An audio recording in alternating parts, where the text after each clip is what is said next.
চোর বাটপার এরকম মানুষ ঠকানো ধান্দাবাজারা যদি রাজনৈতিক নামক দোকান খুলে বসে, তা আপনি কি করবেন? আপনার করণীয় কি থাকবে?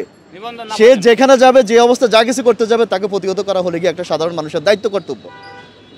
চোর বাটপারে কেন রাজনীতিতে আসবে? তাদের জন্য চোর বাটপারই যথেষ্ট। হাজার হাজার গ্রাহকের টাকা মেরে খেয়ে এখন আসছে রাজনীতিতে এসে, তাদেরকে মনে করেন মানে জনগণ যেন তাদের এগেনিস্টে না যেতে পারে, এই জন্য তারা রাজনৈতিক দল গঠন করতেছে। রফিকুল রহমানের সম্পর্কে কে না জানে? ওর কি আছে? প্রতি বছরে কি ও 140 কোটি টাকাই পে আউট দিতে পারবে? সে যদি এখন নতুন করে যদি ডেস্টিনি আবার শুরু করে, প্রতি বছর তাকে 140 কোটি টাকা মানুষকে দিতে হবে, সেটা পারবে? পারবে না। এই টাকা যেন তাকে না দেওয়া লাগে, সেই জন্য বিভিন্ন ওয়ে খুঁজছে। ডেস্টিনির মালিক পক্ষ যেই দলের ঘোষণা দিল, আমার তো মনে হয় এটা সামান্য ভুল করেছে। ওনাদের দলের নাম হচ্ছে আমজনতার শত্রু পার্টি। ডেস্টিনি গ্রুপ দিয়ে বাংলাদেশের কোনো আমজনতা বাদ দেন, কোনো একজন সিঙ্গেল মানুষের নাগরিকের উপকার হয়েছে অপকার ছাড়া?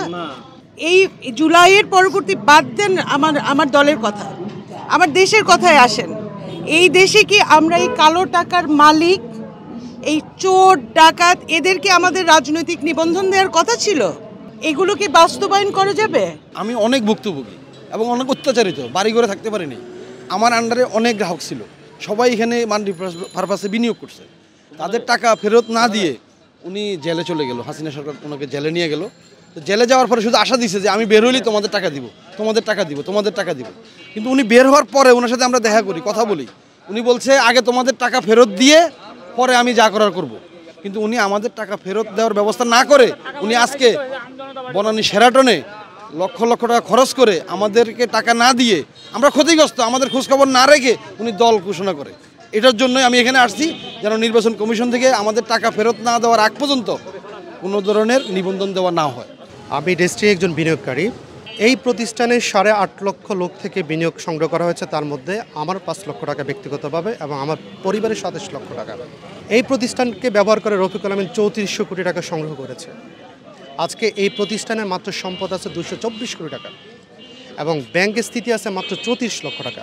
আমার প্রশ্ন হলো, বাকি টাকা কোথায় গেল? রফিকুল আমিন যখন 2012 সালে দুদকের মামলা আত্মসমর্পণ করে, তখন কিন্তু ওই বোর্ডের দায়িত্বে তিনি ছিলেন। উনি বোর্ড পরিচালনা করতে গিয়ে সমিতির সমস্ত অর্থ আত্মসাৎ করেছে এবং সমিতিকে দেউলিয়া করে দিয়েছে। আরেকটি প্রতিষ্ঠান ডেস্টিনি টি প্লান্টেশন লিমিটেড, সেখানে 17.5 লক্ষ মানুষ থেকে বিনিয়োগ সংগ্রহ করেছে 2381 কোটি টাকা। আজকে ওই কোম্পানির অ্যাকাউন্টও টাকা নেই। আজকে আমরা যে দাবি নিয়ে দাঁড়িয়েছি, আগে আমাদের টাকা ফেরত দিতে হবে, যেহেতু আমরা বিনিয়োগকারী, আমরা লাভ চাই, আমাদের বিনিয়োগ ফেরত চাই। আর নির্বাচন কমিশনের কাছে আমরা দাবি রাখতে চাই, আমাদের টাকা ফেরত না দিয়ে সেজন্য কোনো রাজনৈতিক দলের নিবন্ধন না দিতে পারে, সেটা আমরা দাবি জানাচ্ছি। উনি প্রতিষ্ঠান বন্ধ করার জন্য ষড়যন্ত্রে লিপ্ত এবং আদালতে যে রায়টা আসছে, সেখানে প্রতিষ্ঠানের স্থাবর অস্থাবর সম্পত্তি বিক্রি করে রাষ্ট্রের কোষাগারে টাকাটা জমা দিতে হবে। তাহলে আজকে আমরা যারা গ্রাহক, আমরা যে বিনিয়োগ করেছি, আমাদের টাকা আমরা কীভাবে ফেরত পাবো? এটা নিয়ে তো আইনি কোনো মোকাবেলা হচ্ছে না। একইভাবে ডেস্টিনি মাল্টিপারপাস কোঅপারেটিভ সোসাইটি লিমিটেডকে 2022 সালের 12 মে আদালত কর্তৃক অবচয়ন ঘোষণা করেছে। কাদের কারণে করেছে? এই সোসাইটির তৎকালীন বোর্ড পরিচালক ছিল মাত্র 12 জন, কিন্তু সদস্য হচ্ছে 8.5 লক্ষ। 12 জনের অপরাধের কারণে তো 8.5 লক্ষ জনগোষ্ঠী কষ্ট পাইতে পারে না।